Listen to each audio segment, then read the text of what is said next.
This is a sports catastrophe production. Hey there, Heather, ho there. It's Jeff Diamond welcoming to another sports catastrophe on this day. And on this day, April 14th, 1968, 55 years ago, with me taping this, the 1968 Masters ended in controversy. So anyway, before we get to the main controversy, we'll give you some context and all that.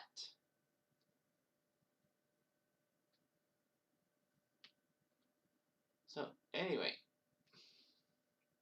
the Masters had a tough battle and all that.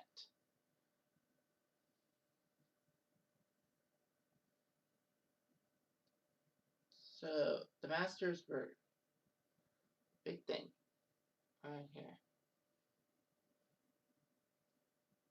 Arnold Palmer had troubles. In the second round of his 14th Masters at age 38, he hit the water 3 times and missed the cut, which was like shocking. Arnold Palmer is an icon. At 38, that's my age. And then he made the next 7 cuts. Anyway, so to qualify, you had to be a Masters champion or a U.S. Open champion the last 5 years, British Open champion the last 5 years, PGA champions the last 5 years, the first 8 finishes in the U.S. Amateur, the previous U.S. Amateur and Amateur champions, Walker Cup, the top 24 in ties from the Masters, the top 16 in ties from 67, the top 8 players in ties from the PGA Championship, members of the Ryder Cup team of the U.S. There was actually a ballot of ex-Masters champions selecting guys like Tommy Jacobs. Points list has foreign invitations. All that. So anyway, the first round started with Billy Casper putting up a 4 under par. To lead Tommy Aaron, Roberto Di Vincenzo, Bruce Devlin, Tony Jacklin, and Jackie Nicklaus. And all that. Amateur Finney Giles actually wasn't that far up. After the second round, Casper trailed off, and the leaders in a tie for first was Gary Player of South Africa and Don January. Imagine playing Happy Last Day for January, but you're playing golf in April. Ha! Anyway, Frank Beard, Bob Goalby, and Jack Nicklaus were only 1 back. Tommy Aaron was 2 back. Roberto Di Vincenzo wasn't part of the group that was 3 back. After round 3, Gary Player put up a 71, and at 6 under par, he led Frank Beard, Ray Floyd, Bruce Devlin, Bob Goalby, and Don January at 5 under par. Roberto Di Vincenzo wasn't that far off. He was only 2 back. So, it was a huge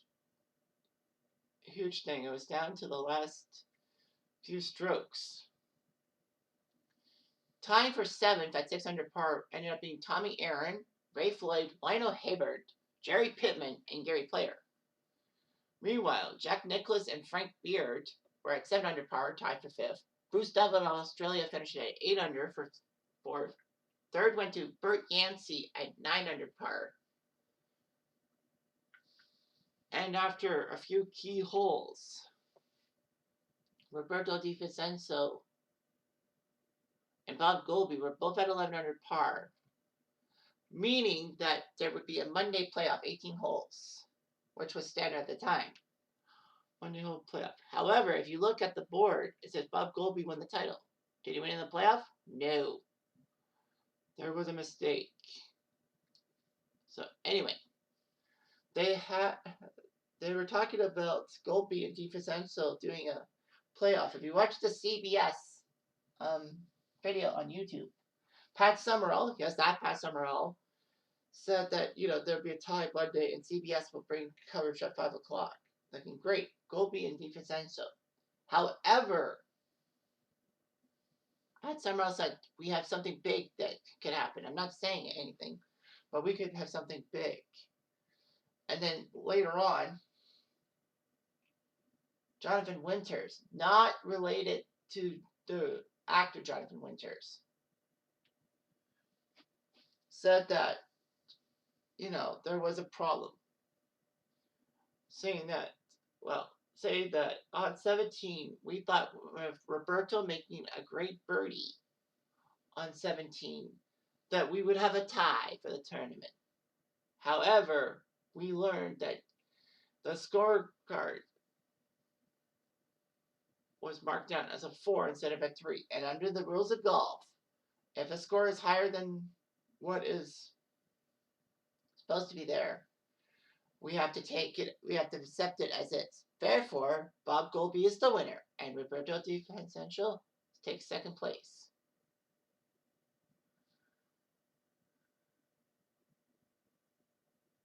So anyway, so it looked like it was going to be Di Vincenzo and Bob Goalby going to a playoff, but Tommy Aaron, not Hank Aaron's brother, but Tommy Aaron, T-O-M-M-Y Aaron, who was his playing partner, Roberto's playing partner, incorrectly put a 4 on the 17th instead of 3, and the scorecard was signed, which meant, this result stand.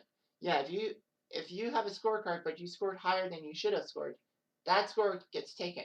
On the opposite side, if you sign for a scorecard that's lower than what you got, then you're disqualified. You're out the door.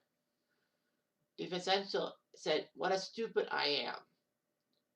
I mean, yeah, Roberto Di Vincenzo should have really checked and all his stuff.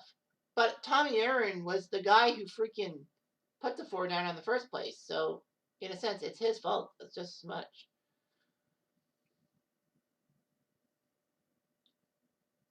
So, anyway, Bob Goalby would be loudly booed at the 1969 Masters, and pretty much for a few years after his Masters win, because he won the Masters with a pencil. So that was just not too good and all that. And he thought he would be a champion for life. Excuse me. Says so Bob Goalby got booed massively and all that.